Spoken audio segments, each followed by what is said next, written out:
Hello friends, it's Mrs. Jane on Tuesday, October the 20th, 2020, with all the news you can use, all the terrific news you can use about our terrific day at school. And how did it go? Well, I think we did a fine job today. Lots of activity. After our typical temperature check with our Mrs. Ann, down the stairs we came to hang up those backpacks, put our folders in the box, sanitize our hands, sign in on the sign-in board, and head towards those tabletop activities. And speaking of those activities and the tabletops, today on Table 1 we were introducing our special letters. Each of the children now have a name sorting mat. Their name is in capital letters across the top, and then they have some Scrabble tiles that have letters and non-letters. Oh, things like shapes, flowers, hearts, little squiggle lines to go along with a full complement of tiles that have their special letter on them. And at this point, to get them to focus on that special letter, all they're doing is separating the letter, their special letter, from non-letters on the mat. One side has a happy face with yes, that's where all the special letters go, and the other side has a little sad face, and that's where all the non-letters go.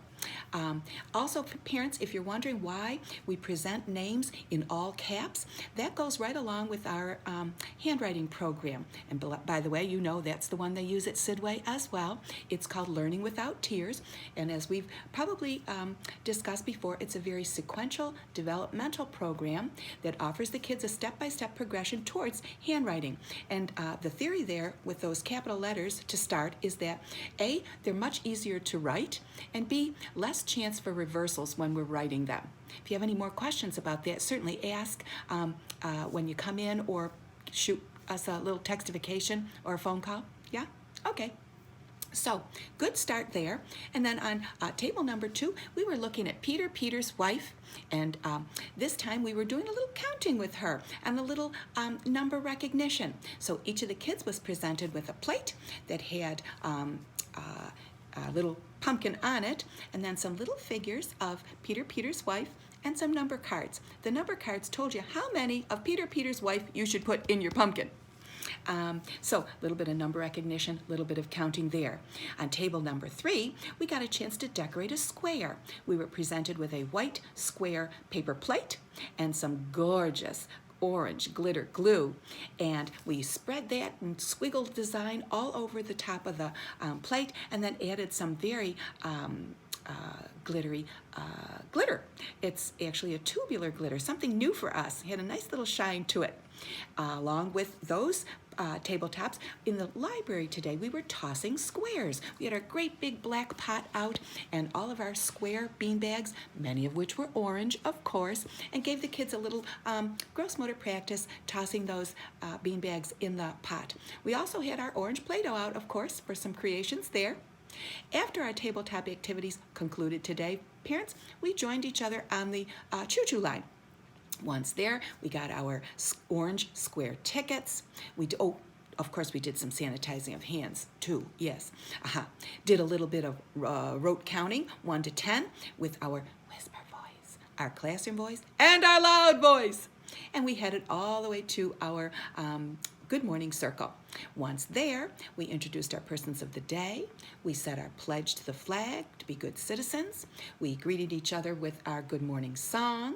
We practiced our ABC rock so we could hear those letters of the alphabet.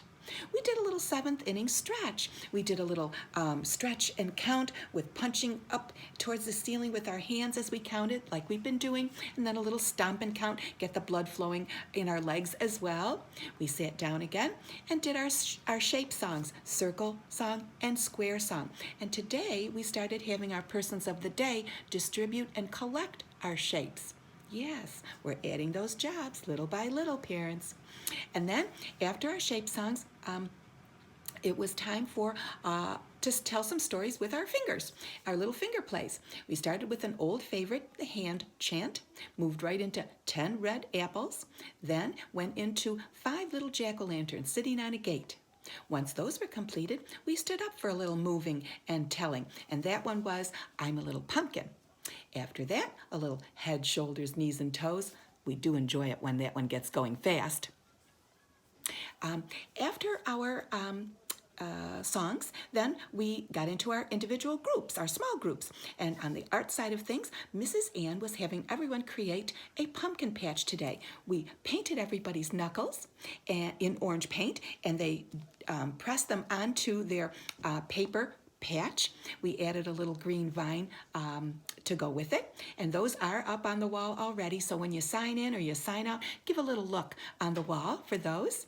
On the literacy side of things, of course, we begin always with our conversation with Hickety Pickety Bumblebee, where we tell our names, and then after that, a little rhyme remember, starting out with Johnny and his character and his story, and a little reading of the rhyme. And you'll notice parents were doing what we call now a closure activity with Johnny's rhyme, and that means Mrs. Jane says the first part of the line, and then the children say the last word of the line. That's kindergarten work, by the way. Yes. And then also, we got a chance to look at Peter and his wife again, talking about those characters, their story, reading their rhyme. And then we practiced a little bit with the concepts of in and out. We had our great big plastic pumpkin, and we had a Peter doll and a wifey doll. And as we recited the rhymes, the dolls moved either in or out to talk about that concept of in and out. Once we exchanged groups, everybody had a chance to do both our art lesson and our literacy lesson. We headed off to the necessary room, a little free read in the library, followed by all those delicious and nutritious snacks that everybody sends from home. And then, of course, probably our favorite part of the day, that center time when everybody gets to do that free play. And so today being Monday, of course, housekeeping was available, and then the blocks and trucks were available. Our farms were out. All the horses were out of the barn. The action toys came out, like the bouncy balls and the sit and spin. We had our vehicles available for a little ride, and I think that pretty much covers those. After some time at play together, then we moved to clean up and headed over for a story. And today's story was the biggest pumpkin ever, pumpkin surprise ever, sorry. And the nice thing about that is the pages open up like doors. We always love to see what's hiding behind those little flaps. Yeah. So after our story, of course, time for us to see some show and tell items. And before we sang our goodbye song today, we met the Share Bear. Yeah, again, adding a new job, parents. And the Share Bear is the little stuffed bear that we can tell what we liked in school today. So it gives us a little language lesson there, some vocabulary, remembering some of the things we did during the morning, and tell Share Bear about it. He loves to hear all the good news we have to share. Yeah. Then, of course, after that, we sang our goodbye song and headed up those stairs back out to you to enjoy the rest of our day. Couple of customer service announcements, parents. Real simple today. Staying with color orange for one more class day, staying with square shape, and with Peter the rhyme. Also, Mommy Fry reminds us that the due date for our scholastic book orders is Thursday, the 29th of October, so it'll be next Thursday if you're interested in ordering any books this month. And I think that pretty much covers it from our end. Remember, if you have any questions or comments or concerns, reach out. We're here to hear and help. And it's always a good day to have a good day at Jack and Jill. Talk soon. Bye now.